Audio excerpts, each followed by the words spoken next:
Hi everyone, welcome back to my channel. My name is Yana. I'm one of the nursing students at USC University in Queensland. I'm graduating from a Bachelor of Nursing Science this year. If you are new to my channel, I discuss here my experience as a nursing student, and also I've finished TIFE, Diploma of Enrolled Nursing, and I work in healthcare. So I talk pretty much about everything that's concerning my life and my work. So in this video, I thought I will continue sort of that style videos that I tried to make last time. So it's sort of like a let's talk videos where I discuss things that you guys ask me in the comment sections of each of my videos. And when I see that some of the questions are quite repeated, I decide to actually make it into a video so many of you could have a chance to see it. Because I know we're all busy and most of the time wouldn't be going under each video and reading the comments. I myself, as the owner of my channel, miss so many comments because sometimes they don't even show as a notification in my phone, and then when I go to my YouTube, like a creator studio, where I can see all of your comments, I look at it and I was like, oh my god, there are so many comments that I missed. How did that happen? So yeah, excuse me for that. I will try to go today or tomorrow through my creator studio on my YouTube channel, and I will try to go through all of the comments, because you can actually go to the section that is just comment section and you can see all the comments from you guys. So I'll try to go through them and I'll see the most common questions that you ask. Maybe we'll make another videos for that, and I will try to answer the other questions as well, so that you won't feel like you've been left alone. It's just, guys, I really don't see it. I really don't see it. I'm sorry. There are so many comments and so many questions going on. And yeah, as I said, most of the time I use my phone, and my phone doesn't bring every comment and every question you ask in a notification. I don't know why. Like, I really don't know why.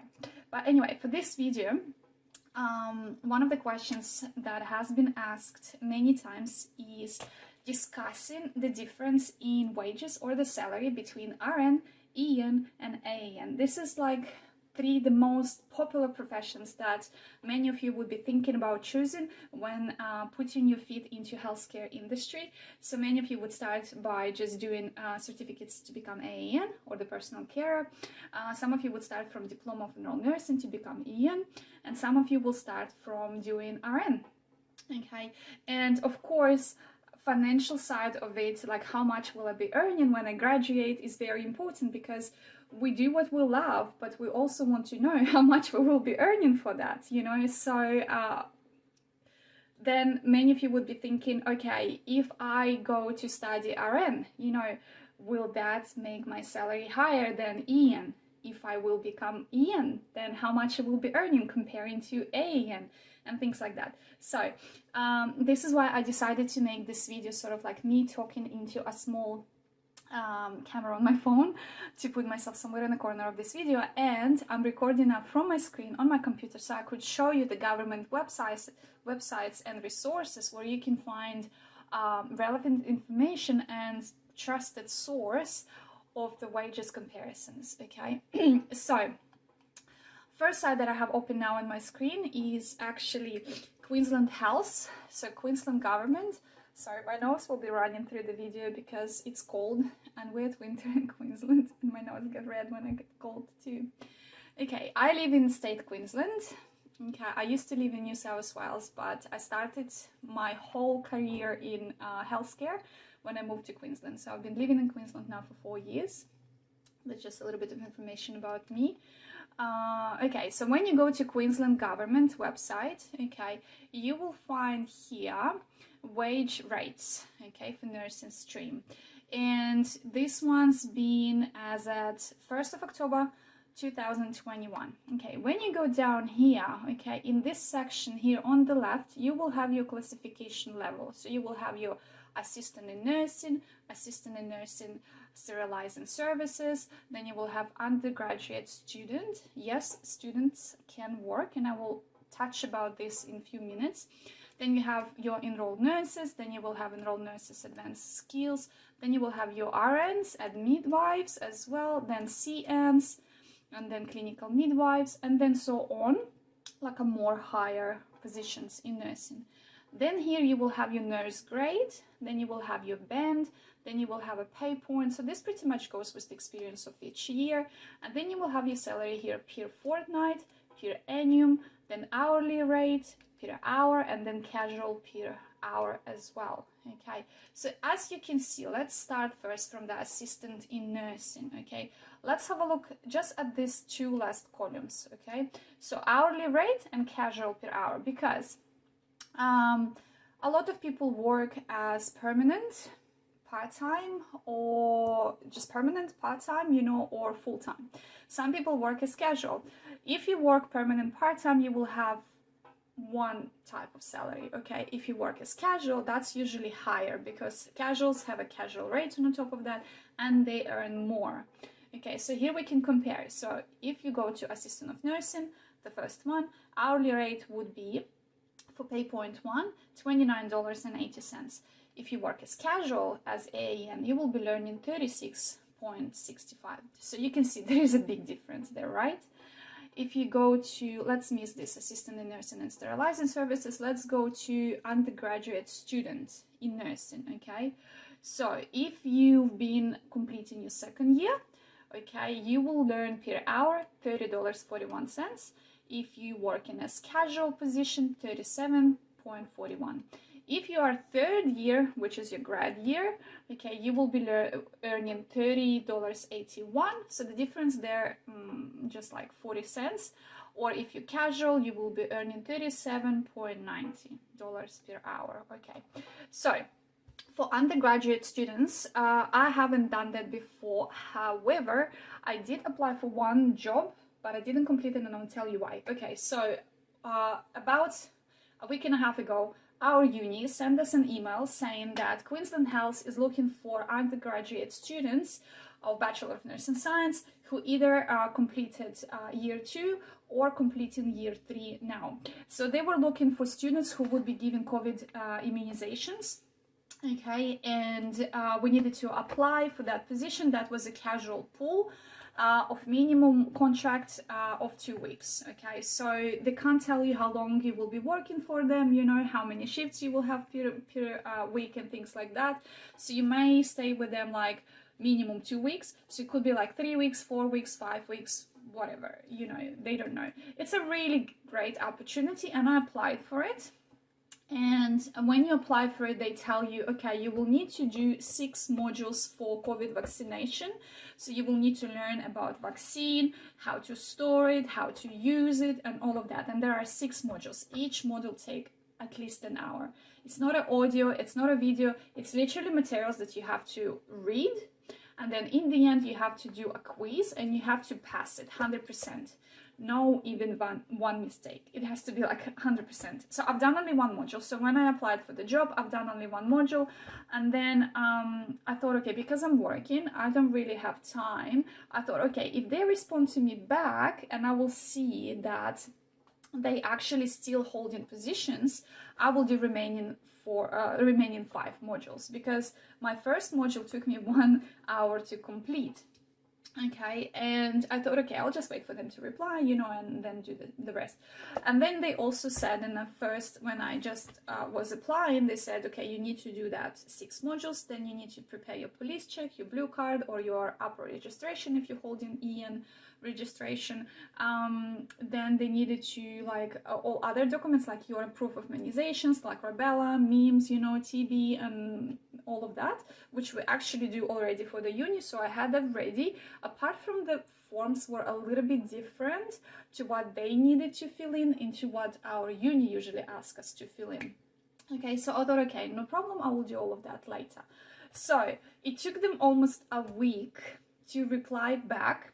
And then when they replied back, they said, okay, now we would like you, in order to proceed with this application, we need you to send us certificates for 6 modules for COVID vaccination preparation and studies, and like online course. And then we need you, like, they attached about 6 or 7 forms that you needed to complete, which was insane.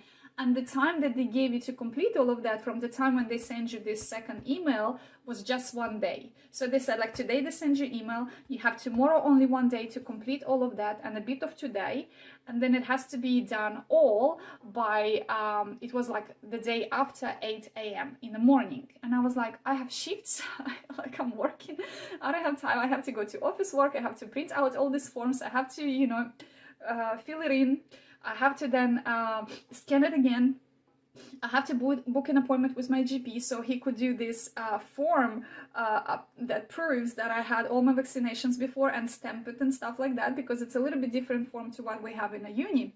And I was like, how can you even book GP in 1 day? It's impossible. Like, if they send this all forms when I was just applying, you know, or the day after, but not to take the whole weekend and just give us 1 day and a half, you know, to complete all of that, it would be much easier. But because we're all busy with work, it didn't work really well for me. And I was like, and then when they said to you, like, your minimum contract will be 2 weeks, and they didn't give you like at least max time, I thought, okay, I'm doing all this hard work now, you know, I have still shift, you know, to go to work, I don't have enough of time to finish all of that. But even if I push on myself and complete it all, you know, and the modules, and, you know, do all the documentation, I don't know how long I will be working even for this position. In this position, it could take just 1, 2 weeks, 3 weeks and things like that.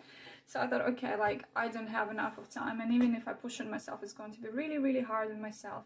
And I sort of like gave up. But there are opportunities like that. Uni will be sending you offers like this, but then it's up to you whether you want to apply and go on, you know, and complete all of that. Just look at your life circumstances as well. Like, I thought to myself, I work in aged care. Okay, I'm trying to be really cautious and careful when it comes to COVID and places where I go to, you know, and people that I communicate with. If I will start to work on this position for my own benefits in terms of getting experience by working in Queensland Health, which will be really good for my resume, I thought, okay, I will expose myself also to people who could be potentially carriers of COVID. And then I will be going back to my aged care facility where I have elderly people who have COPDs, asthmas, they have immunity problems, they're elderly, so their body is not as healthy and strong as we have, for example, for our age. So I will be exposing them to this risk, you know. So I thought to myself, okay, first I was not sort of like able to do it physically because they gave me a little bit only of time. And second, I thought, okay, if I will be exposing myself to COVID, I will be posing risk to my residents.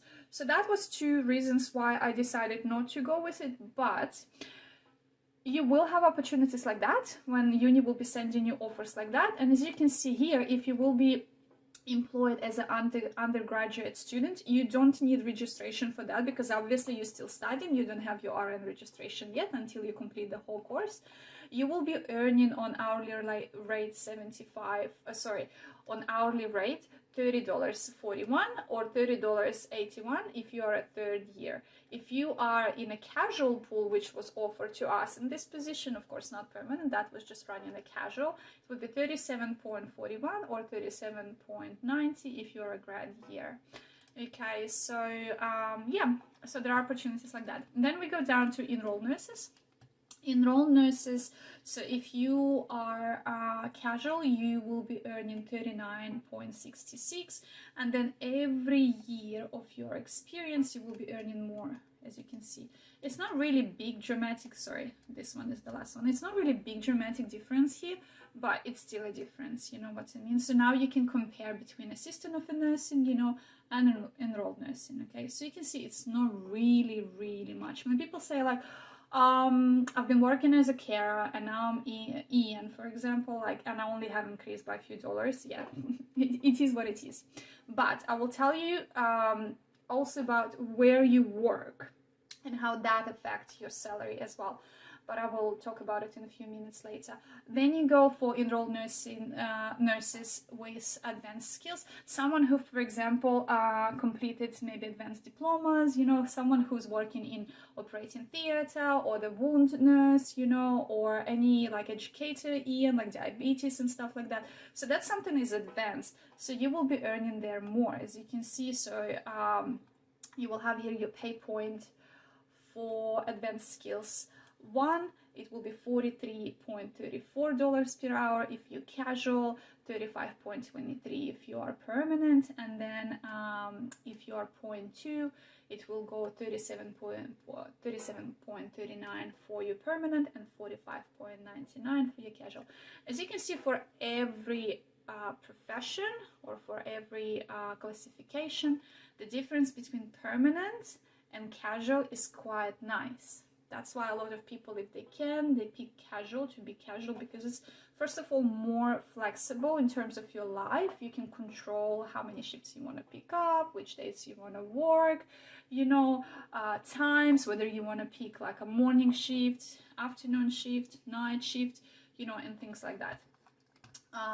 Then when you go to RN, so this is your registered nurse, so you will have, if you just re-enter in the practice, if you've taken a leave, like a maternity leave or something, like, or you've been whatever, for whatever reasons, out of the workforce, you will start on 35.78, and then if you're casual, you will start on $44.2. Then it goes with year of experiences. Okay, so you start in at 37 and ending 48.5, which is quite nice salary. If you're casual, you're starting at 46 and ending 59, so it's almost $60 an hour, okay, with more years of experience. So RNs, they go every year, there is a year of experience added in terms of levels. Like you start level 1.1, so this is your first year, but then level 1.2, which is your second, 1.3, 1.4, up to 8 years. When you practice as RN for 8 years, okay, after 8 years of practice, you, not expected, but you can go and study more. Like you can go do masters, you can go do some advanced, maybe I don't know, some sorts of I wouldn't say diplomas, but you can go and just, you know, study something in maybe different field, like maybe work in OT, maybe like management or something like that. So I don't know all the opportunities because I haven't looked at all the courses, but generally if you want to have more increase in your pay after 8 years as well, it would be nice if you go and you study something additional to what you already been practicing or knowing during these 8 years, okay? Then some people go like to become clinical nurses, you know, or they go move into management positions and things like that, you know. Some people go do masters, or you can do masters earlier, for example, maybe after practicing 3 years in the industry. So it's up to you. It depends where you see yourself as an end point, or how do you feel about yourself when you practice as RN, because it's a bit hard when you just finish uni and then you graduate, you apply for grad position, you lock up somewhere in a hospital for 12 years contract, if you're lucky to get into grad program. You know, you work for 1 year, you choose an area that you were applying for, and then you see whether you like working in this area. Do you want to reapply again for a permanent position in that area, or maybe you want, with this 1 year of experience, try to apply for different positions somewhere, different areas in hospitals, you know, work there for a few years, see whether you like it, you want to swap, you want to do something else. Because nursing, it's, when you study in a uni, we go to different placements. We do surgical wards, we do ICU, we do emergency, we do plastic surgery, we do medical ward, we do rehab, we do OT, we do PACU. So many different units and wards, and mental health as well. We practice there for a few weeks, for a month. Sometimes it's not enough to understand whether you have a passion to work exactly in this ward. Sometimes for some people it is enough, you know, and they say, like, for example, I was practicing last time in neurosurgical ward and I loved it. I absolutely loved it, to the fact that I'm thinking actually when the portal in Queensland Health will open up this July on 26th, this is the time for me to apply for grad programs. I thought, okay, I might actually choose some of the areas in surgical wards.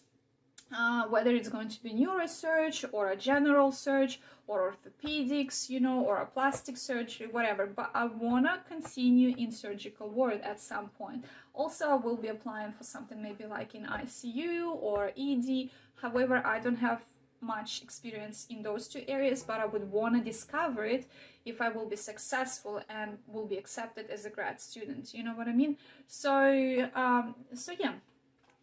So that was about that. So sometimes when you work, like, you know, when you're graduating from the uni, you don't know yet where you want to work. You go to the field, you apply for a job, you try this and this, and then you decide, okay, maybe after 3 years of working in a particular ward or a particular hospital, you decide, for example, okay, I want to do masters. Like, I wanna proceed now further, you know, after 3 years, not after 8 years of experience, you know. You want to do it a little bit earlier because you want to try something more, you want to go to higher positions and things like that.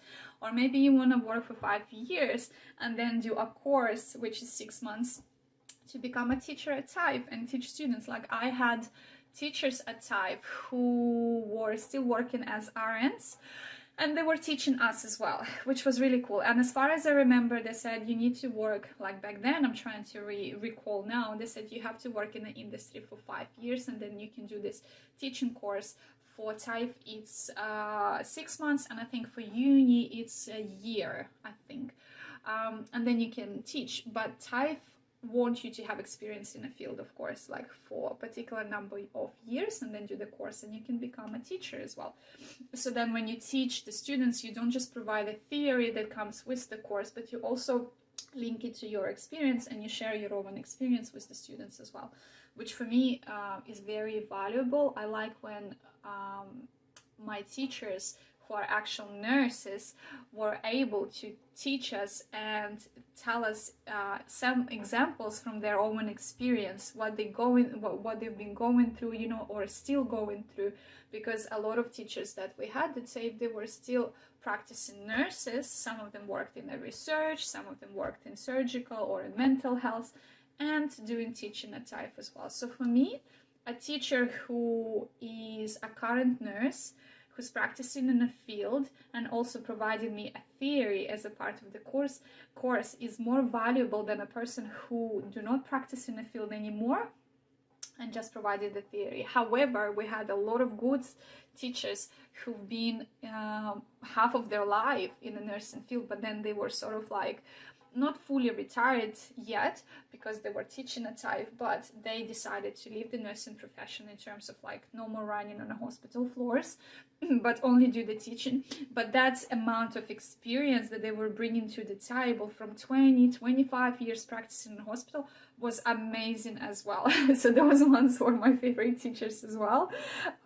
because the amount of information they were providing to us apart from the course itself was so valuable and so interesting. And you literally like listening to those people and thinking, oh my god, like I wish I could be at that stage one day and learn all of what you know, because it's amazing. It's simply amazing. So yeah, okay, next. So clinical nurse. Okay, so the clinical nurse earns the most. Okay, so you have point 1, 2, 3, 4.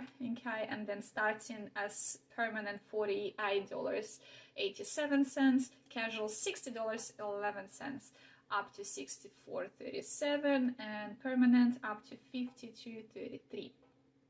Okay, and then you have like more management positions and stuff like that. Okay, so this information here on a Queensland government website updates all the time. You can even compare, as you can see here, by the year. Okay, so every year they update it. So if you want to know the difference, if you want to know how much you will be earning, that's the great source to go to and check.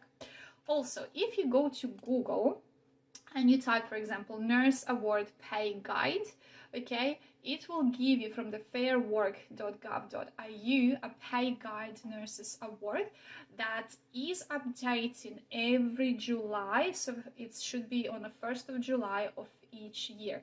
It's a downloadable PDF file, which I put here. Okay, so here it says pay rates change from 1st July each year. The rates in this guide apply from 1st July of 2021. When you go down here, okay, you will have here rates of pay, full-time and part-time, okay, and you will have here your classification, all the nursing positions, weekly rate, which is nice as well, not just per hour. So you have your weekly rate here, then you will have your hourly rate, then you will have your public holidays, Christmas Day on Saturday when it falls on that day, Christmas Day on Sunday. I love when Christmas Day falls on a weekend. Like, this is the highest rate, because you will have a penalty rate already applied to your wages on a weekend shift, and especially if it's a weekend on a public holiday. Oh my god, this is really nice. But be careful.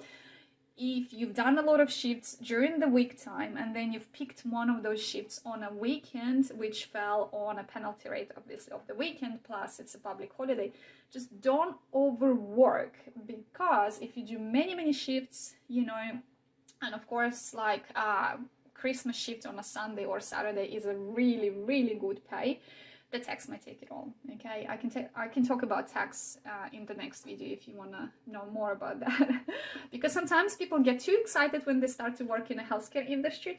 They pick up a lot of shifts, but then they find that when the pay slip comes and the amount of the tax they paid is almost equal sometimes to 3 or 4 shifts of your hard work. And you think like, oh my god, why I pick up like 10 or 12 shifts a fortnight? I work 5 or 6 days a week to pay tax equal to almost 4 days of my hard work. So just be careful about the amount of shifts that you pick, how much you work, because you could have spent those 4 days with your family, or just having time for yourself, you know, and giving yourself a break to rest. And when you have shifts added to your roster, if you're a permanent not the permanent, sorry, that would apply only to casual, because if you're a permanent, like, you don't really have much control of how many shifts you have. You just agree for a certain amount and then it becomes permanent. But you can pick up some casual shifts. But if you're a casual worker, just pay attention to how many shifts you pick, and if there are some shifts that fall on the holidays, just count or estimate how much will be your salary, you know, in the end of 2 weeks, if your salary comes fortnightly.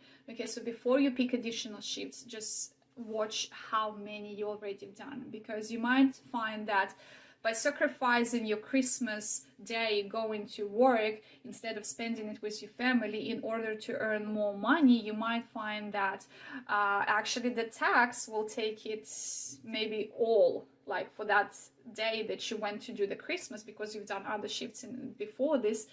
That day wouldn't actually make any difference in your payslip, because the tax amount that will be taken from you will be insane, and you would have think, oh, I should have spent the day actually with my family instead of going to work. You know, it's a special day, it's Christmas, I wanted to earn money, but the tax took it all. I should have spent it with my family. So yeah, if you want, you can talk about it in the next video, because now I'm starting to ramble a lot. Okay, so in this file here, okay, you will have also afternoon shift penalty rate, so Monday to Friday, then you will have night shift Monday to Friday, and then you will have Saturday shift workers as well. So how it works, usually you will have something called penalty rates. Penalty rates could be for your afternoon shift if you start in, let's say, like, I think it's from 1 o'clock or 2 o'clock and finish in about 9 or 10. So you will have a certain percentage of penalty rate added to your wage. Okay, if you work night shift, then it will be higher percentage, again added to your wage. Let's say your hourly wage is 25 per hour. Okay, so the afternoon will add a certain percentage. It could be like 12 or 15%, depends where you work. Okay, on the top of your 25. If you work at night, it will add, let's say, 25%. Okay, if you work on Saturday, so Saturday by itself is already different penalty rate, and Sunday as well. If you work Saturday afternoon, so you will have your afternoon penalty rate and Saturday. If you work on Sundays afternoon, that would be your afternoon penalty rate on the top of your normal wage, plus your Sunday, okay, allowance or whatever, or penalty rate. And same goes for your night, okay.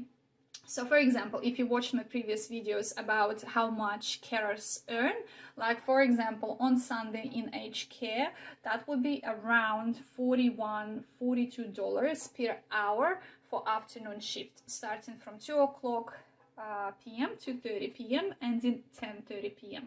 Okay, if it's a night, I think it's like 45 or 44 or something like that, or 46 per hour.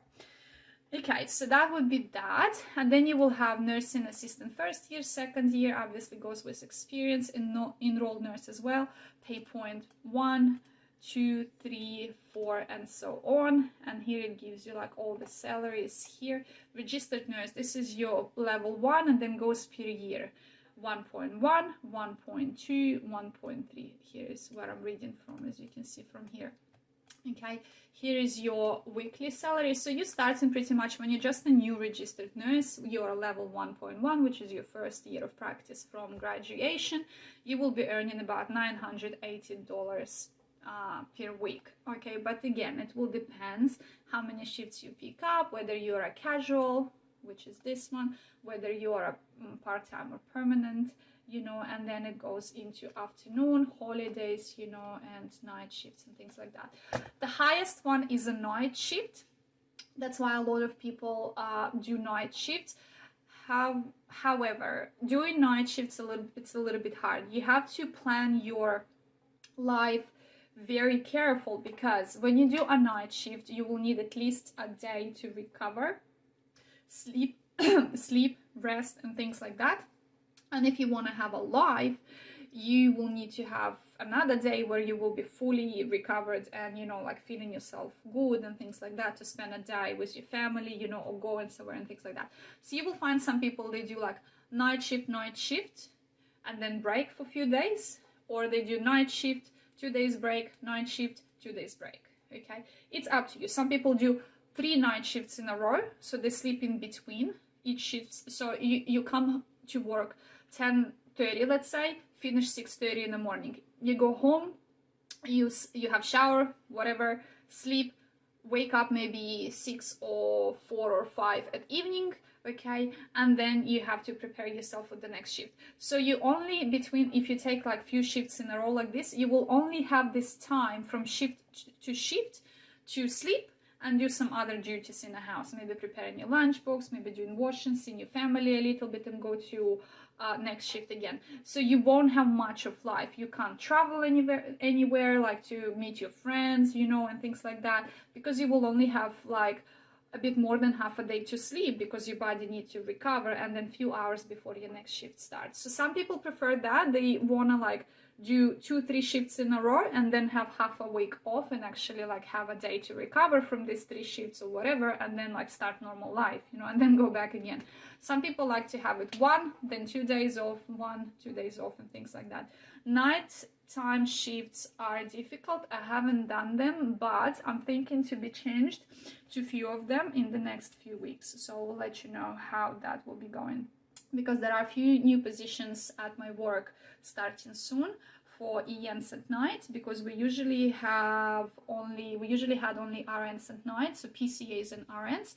So my facility trying to make new positions of AINs at night as well, and they offer me that position. So I'm just waiting for my management to send me more details on that, and I will let you know how it will go for me, because I've never done night shifts before. I used to do early mornings, even like starting 5 o'clock till 1 mornings, 6:30 till 3 o'clock, and then for the past almost 2 years now I've been moved only to afternoons, and I've been happy like that, because to me having shift work morning to afternoons was really hard for my body, and also for my studies as well, in terms of my studying routine.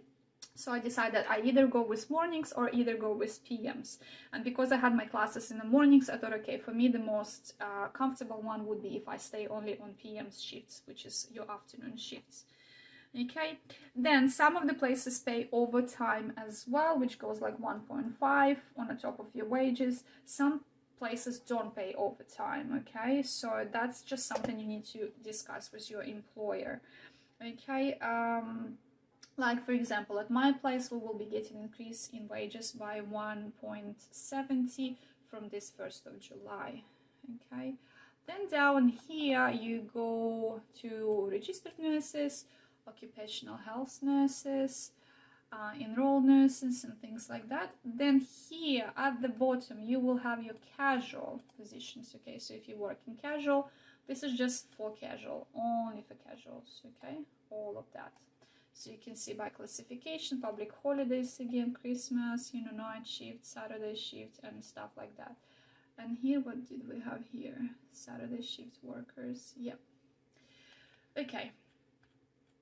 So this file is quite nice as well. It gives you a lot of information on all classifications, okay, and how much they earn, whether it's overtime, you know, here is your overtime section as well, okay, and things like that. So this can be found on Google. Every year they update it, and if you're working in healthcare, it will be emailed to you as well. Okay, all these links I will leave in the description box under this video, so you guys could see it and open it by yourself on your computers or on your phones and read it all. Then what I want to talk about next, I will give you a link to this website as well. So this one is how much the nurses get paid. So when we talk about salaries, what can affect the salaries? So I said first that if you work in part-time or permanent part-time or full-time, or if you work in casual. If you work in casual, of course, you will have a higher salaries because you will have a casual rate on the top of that. Okay, so that's one factor that can affect it. Second one, location. Okay, if you work somewhere rural or regional, not at the busy cities, so your salary there will be higher. Why? Because the demand of nurses there is higher, whereas as like big cities like Brisbane, you know, a lot of students there, a lot of like the competition is insane because every year a lot of students graduate from the universities, you know, and things like that. But not many people want to travel to like Townsville or Cairns, or what else do we have there, like other cities up north of Queensland, because it's too far away, it's a remote areas, you know, but the salaries there are much higher. So if you're one of those people who would want to relocate for a year or two, you know, save a little bit of money and practice a bit more, because when you work rural or regional, the amount of things that the nurses do there is much more than what you will be doing in the normal hospitals in the busy cities, because there the structure and system a little bit different. You will be communicated more with the doctors, it could be video conferences, your responsibilities will be higher, you know, and things like that. It's scary and at the same time really interesting, because I have so many nurses, I know so many nurses who worked in regional areas and rural areas, and they told me, all of them told me that the amount of experience you get in there is not comparable to what you can get in normal cities, busy cities like of normal hospitals, you know, because you do so much there, you learn so much, you know, and from that, all of that comes experience. So yeah, so that's for that. So location. Second, where you work. Aged care pays differently to community services. If you work in public hospital, that goes higher than aged care or community. If you work in a private hospital, the salaries there are a little bit higher to the public ones as well, okay? And things like that. If you work through the agency as well, it's a different salary. So it depends where you work, it will also define your salary. Also your education. If you have like advanced diplomas, that will bring more money to you. If you've been working in a field for quite some time, every year brings you more experience. Like for example, in this article, it says here that for registered nurses, okay, every year will have growth of 4 to 5% to your earnings, okay? So this is for registered nurses. It says the number of years experience is the second factor that might influence a nurse's salary. Most registered nurses begin their career on a salary between 60,000 to 65,000 a year. The beauty of the Nurse Award 2010, so this is like the award that I was showing you, this one here, is that your pay will then grow from 4% to 5% every year after that, until you have 8 years of experience, at which point all nurses at this stage of the career will be on a roughly the same amount. In order for a nurse to grow their earnings further, they must obtain more senior roles, which typically involves upgrades in their education. So here you can go like advanced diplomas and, you know, masters and all of that. Also your qualification, of course, as well will define how much you will be paid. So here they tell you that the top end, which would be nurse practitioners, they make at least 105,000 throughout all Australia, and then nursing unit managers make more than 100 as well. I think from that files and the wages rates here, when you go down to the nursing director and nursing management, you can see they actually earn more than nurse practitioner, because first, like, you will have your nurse practitioners here, then consultants, director of nursing, you can see all these salaries. Okay, and then specialization. So if you work, for example, in such demanding and, you know, more like a specific areas like ICU or OT, you know, or if you're a case management, wound care, oncology, psychiatric, you know, or medical and surgery, so you will have increase here as well. You see these percentages, 7, 5, you know, 4, and things like that. Okay, so then it tells you here about weekends, public holidays, and overtime, which we've watched in this file here, which is your pay guide for nurses award. So this website talks about this as well. So you see, they say Saturday shifts it's plus 50%, Sunday shifts plus 70% on top of your standard rate, overtime and public holidays is 100% on top of your standard rate. For me at my work, I remember we have, when the Christmas comes, we have 2.5 and a half, like it's 2.5 adds to what you're earning. So for example, if you're earning $25 an hour, okay, so 2.5, that would be 75 on the top of your 25. So you come today for your 25 hour, so $25 per hour, you will have on the top of each $25 per hour, 75 on top, okay. So you will be earning like $95, okay, per hour on the Christmas day, and depends which day it falls on a week, whether it's a weekend or not, okay. So that's that. Yeah, it's not 95, it's 100. I'm sorry, because I said 25 plus 7,500. What else? Experience, we already talked about that. Qualification, each state as well has different salaries, okay. So, and here we are talking about location. As I said, see, if someone working in Newcastle, that's the highest, then Gold Coast, Townsville, Cairns, so these are areas, Townsville and Cairns and Perth, they're like far away up there, so this is like remote. Darwin as well, Sydney, Canberra, Adelaide, Melbourne. See, like Melbourne is less, so Victoria is paid less. Wollongong, this is New South Wales, you know, and things like that. So yeah, I think this is all what I wanted to talk in terms of salary. I will leave all these links for you guys on the description of this video, so you can have a look by yourself, and maybe this will help you actually to make your mind in terms of how much you will be earning when you will be picking whether you want to go for a position of AIN, EN or RN, okay, because yes, I understand that financial part is very important to us, because we all want to know how much I will be earning in the end. Besides, nursing is very interesting profession, but it also very hard and very draining profession. Each shift you will be really, after each shift you will be feeling yourself really tired and physically exhausted. So if you have a really nice pay for it, that would be a bonus. You know, it just will be motivating you as well to do your best, you know, and continue work in this profession for many, many years.